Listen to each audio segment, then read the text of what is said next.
E agora, para conversar sobre esse assunto com a gente, eu vou chamar aqui para o nosso programa a Beatriz Alaia, ela que é advogada criminalista, especialista em direito penal pela Universidade de Coimbra, em Portugal. Beatriz, seja muito bem-vinda, obrigada pela participação. Obrigada a você, Gabriela, Lara, boa tarde a todos. Doutora, já vou começar te perguntando sobre essa confissão do general. Isso juridicamente o que significa? Será que agora ele pode ter uma pena reduzida? Qual seria essa estratégia da defesa? Ele pode ter sim, né, uma pena reduzida, isso tem previsão legal no Código de Processo Penal, então provavelmente será reduzida a pena dele por conta dessa confissão, e ainda a justiça pode ser mais colaborativa com ele, até porque ele estaria agora colaborando com a justiça, então pode ser que tenha alguma repercussão na sua prisão. Apesar disso, o ministro Alexandre de Moraes tem sido bastante firme, né, na questão de prisões e medidas cautelares. Então, apesar aí de ele vir colaborando agora, né, o general Mário Fernandes, talvez o que a defesa pretendia, que era a soltura dele, não seja aí concedida pelo ministro, justamente pelo rigor que ele vem tendo aí nos processos atrelados ao golpe de Estado. Agora, essa confissão, ter mais uma pessoa falando sobre esse plano, né? A gente teve uma robusta delação de Mauro Cid, ex-ajudante de ordens de Bolsonaro. Todos os outros réus vêm trabalhando, suando, né, para negar as informações que foram passadas por Mauro Cid, diversas dessas informações.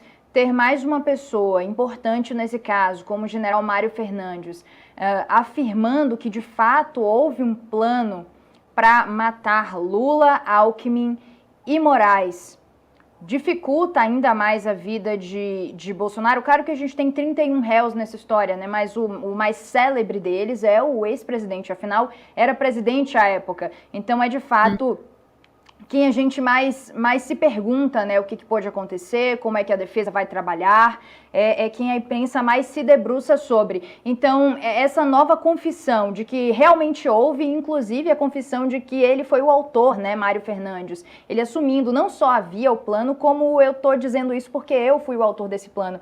Ter essa confissão dificulta ainda mais o trabalho da defesa de Bolsonaro em provar que isso não passa de uma invenção? Olha, Lara, eu também fiquei aqui imaginando qual seria o pensamento da defesa, né, para vir uma confissão dessa, né, na data de hoje, sendo que o general Mário ele está preso desde novembro de 2024. Mas eu acho que, ao invés de prejudicar a defesa de Bolsonaro, o general Mário consegue facilitar a defesa de Bolsonaro quando ele coloca ele como autor, ele como sendo quem escreveu, quem pensou, quem digitalizou, quem imprimiu, ou seja, ele acaba deixando o Bolsonaro numa posição passiva, né? Como se tivessem me trazido esse documento, ou não, esse documento nem passou por mim. Então, eu acho que muito pelo contrário do que se imagina, o general, além de ter a sua possível redução da pena, ele também acaba por contribuir à defesa de Bolsonaro quando ele coloca em suas costas, né, quem seria o grande mentor aí desse plano de assassinar o Lula, o Alckmin e o ministro Alexandre de Moraes. Doutor, o que mudaria então para a defesa nesse caso? O que ela pode alegar agora? Como que ficaria a ordem para seguir agora defendendo o ex-presidente, na sua opinião? Gabriela, a gente fala que a defesa, ela basicamente ela tem que seguir os rigores da lei, né? Quem deve provar que Bolsonaro estava lá naquele momento executando o Ministério Público, né? Nesse caso aí a Procuradoria-Geral da República. Então, assim, a defesa ela vai continuar, penso eu, né? Nesse mesmo sentido de que Bolsonaro apenas teria se deparado com esse documento documento, não chegou a discuti-lo, sempre dentro dos parâmetros legais da Constituição e tudo mais. Então, acredito que a linha mesmo de Bolsonaro não vai mudar, mas como esses processos eles foram divididos por uma mera instrumentalidade, com certeza o depoimento agora do general confessando isso, né, e atribuindo a si mesmo a responsabilidade por esse plano, vai acabar ali favorecendo a defesa do Bolsonaro, justamente porque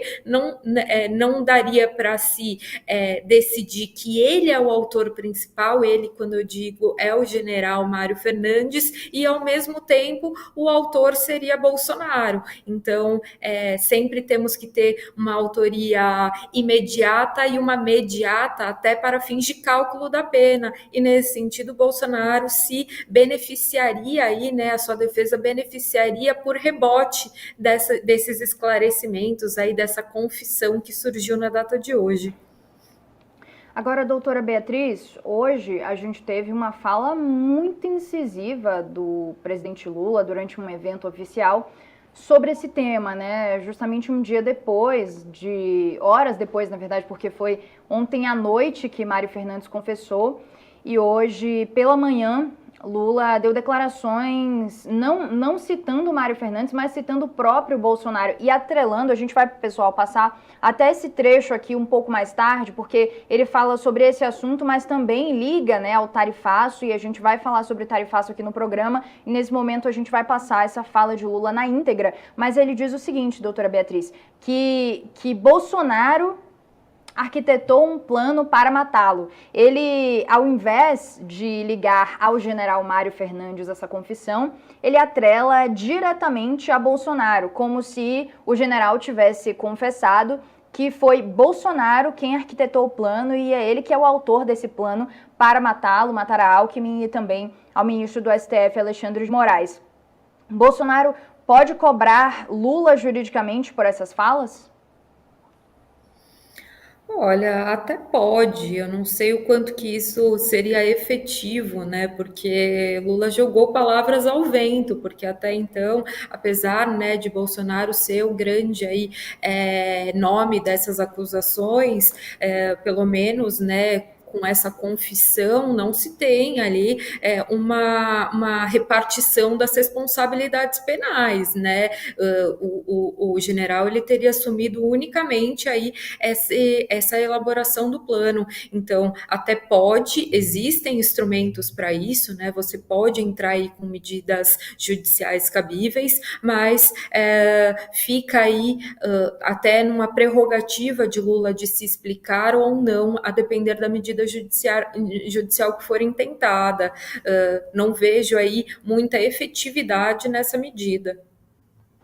Agora, doutora Beatriz, a gente já teve diversas etapas, né, desse processo do inquérito do golpe.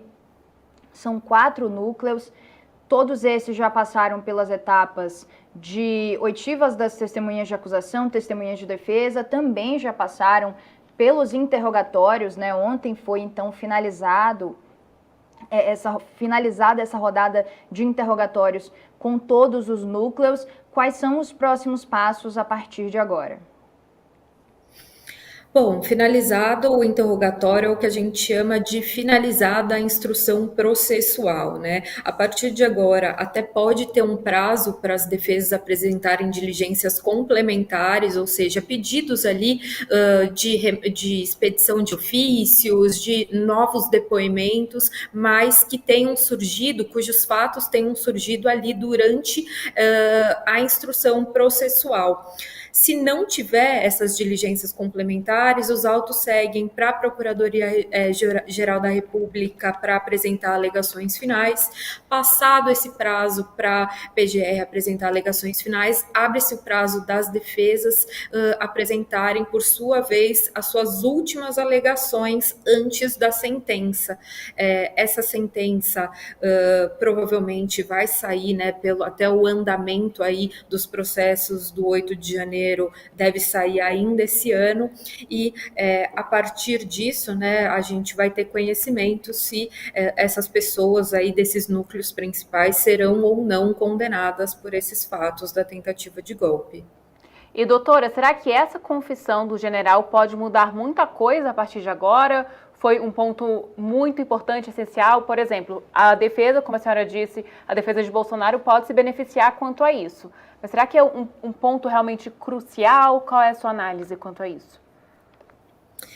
Eu não vejo que seja crucial, apesar de respingar aí em Bolsonaro, ele não vai ser absolvido por conta especificamente dessa confissão, porque existem provas ali de que ele teria participado, né, teria ingressado aí nesse plano de golpe. Então eu vejo que, apesar da confissão valer para pelo menos ele não aparentar o mentor ali desse plano em específico, né, verde e amarelo, mas acredito que substancialmente permanecerá as mesmas acusações. Pode ser que uma coisa ou outra que a Procuradoria-Geral da República esteja argumentando pode ter enfraquecido, mas eu não vejo como essa situação isentaria de responsabilidade as pessoas que estão sendo acusadas agora.